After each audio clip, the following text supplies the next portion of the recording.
The American dream is known worldwide, has been for decades.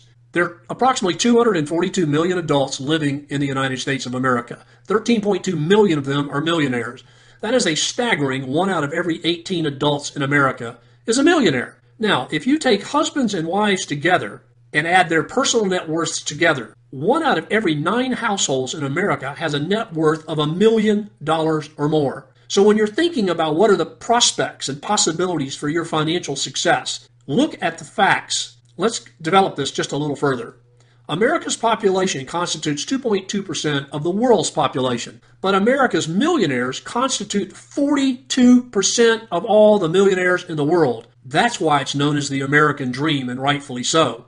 Let's pursue this. Most of us go through what I call the good times and the bad times in our financial life cycle. Wealthy people go through good times and great times. You hand them a box of lemons and they say, great, I get to open up a lemonade stand. Most of us, when the times are bad, we try to ride it out. It's kind of like we hunker down in the face of a storm. What do the wealthy do?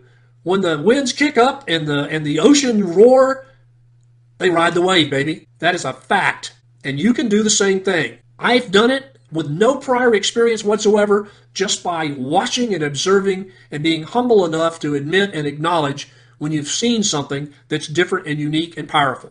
Let's keep looking. Phase 1 of the millionaire move starts with a bad economy. If you don't have a bad economic period, you can't implement the millionaire move. Phase 2 is, I don't have to be brilliant, but I have to be able to be humble enough to acknowledge that there are brilliant people out there.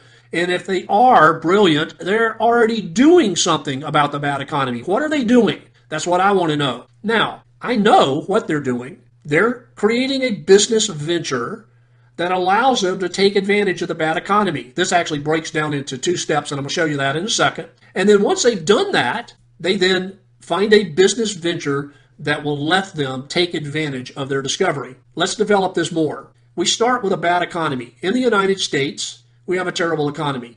So phase 2, I got to find some smart money people and see what they're doing. They do 2 things. The first step is they find a large supply of moving money. In a bad economy, the money's not moving.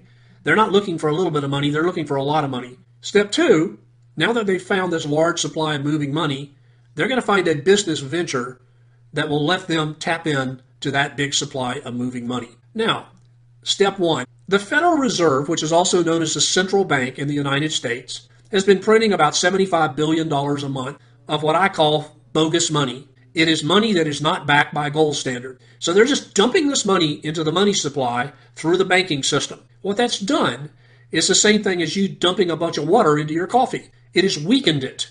Every dollar on the face of the planet, every US dollar on the face of the planet is not worth near as much as it was even 5 years ago. Well, if the dollar is weak, what is strong? International currencies. So, the big supply of moving money is international consumers using international currencies to buy goods and services sold in American dollars. Let me say that one more time. The big, massive, multi-mega billion dollar pile of moving money is coming from international consumers using international currencies to buy goods and services sold in American dollars. That's what the brilliant money people have figured out. Let me show you some of the supporting research that I did. I discovered that the Plaza Hotel and the Beverly Hills Hotel and the Hotel Bel Air, all 3 are American icons, are no longer owned by Americans. The Plaza Hotel and the Beverly Hills Hotel are over a century old. Hotel Bel Air is 94 years old, and they've been purchased with international investors. This is the last date of updated data that I have, but from March of 2012 to March 2013, $68.2 billion of residential properties were bought by international investors. More than 6% of the total U.S. home sales during that year were made by people who do not even live in America. Here's an American icon, Burger King, a half a century old. The problem is it's not owned in America.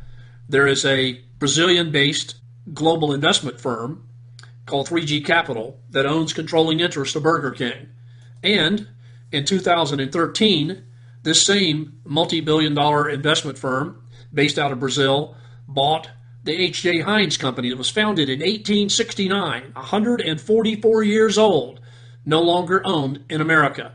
I could fill 10 pages with similar data demonstrating the massive amount of money from international markets flooding into the United States, buying goods and services and properties. So what's the right business at the right time to take advantage of this unique phenomenon? You're looking at 4 companies that you're intimately familiar with who've done it perfectly well. Now, I'm not suggesting that we're going to start a Facebook or a Twitter or YouTube or Google, and we don't have to. But let's learn what we can from these companies that we can duplicate. First of all, they have a digital product. If you examine these companies, they're web-based software. Furthermore, they have a global product. They can do business all over the world. One of the key things that makes that possible is a line item in the expense statement called cost of goods. They almost don't have one because they don't have any manufacturing, warehousing, handling, or shipping cost. It makes it virtually impossible for companies that have those types of expenses to compete with them. It also makes it very difficult for them to actually do business on a global scale. So, what are we looking for? We're looking for a digital global business. So what was I going to look for that would meet the qualification to be considered a digital global business? Well, obviously, I needed a digital product. It had to be web-based software, not something that required the mailing of a disk, not something that had to be downloaded to your computer, but something that could be operated simply by logging in to a members area. Next, it had to be a global product. Not just global because we could deliver it in microseconds with a click of a mouse around the world, but it had to be a product that was desired by at least 125 different countries. And next, the business had to be a relationship marketing business. This is what allows you and I to build a team of associates around the world so that even though they're still aggressively and actively building their businesses, when you're ready to scale back and to maybe retire, to quit, you can have a stream of continuing income because your business is still actively growing. What makes this possible, unlike ever before, if you just go back several years ago, with the advent of state-of-the-art computing power in web-connected handheld devices like tablets and smartphones, all of a sudden, tens of millions of men and women all over the world, even in third world countries, now have internet connectivity and can literally do a relationship marketing business from almost anywhere on the planet. This passive income is magical. It's what gives you the time freedom that you want when you're ready to scale back and to just enjoy the fruits of your labor.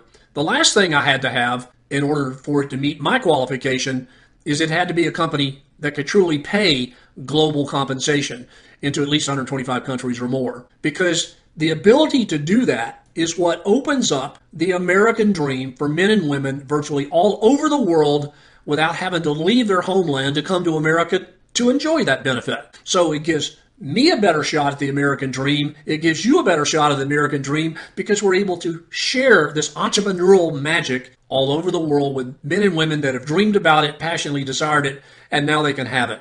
I am proud to introduce you to Talk Fusion. This is one of only 2 companies that I found that met those qualifications. What's different about Talk Fusion and why I chose Talk Fusion is Talk Fusion owns their own source code. They have their own IT department. They are the creators of their technology. They have 8 pending patents on their real-time communications technology.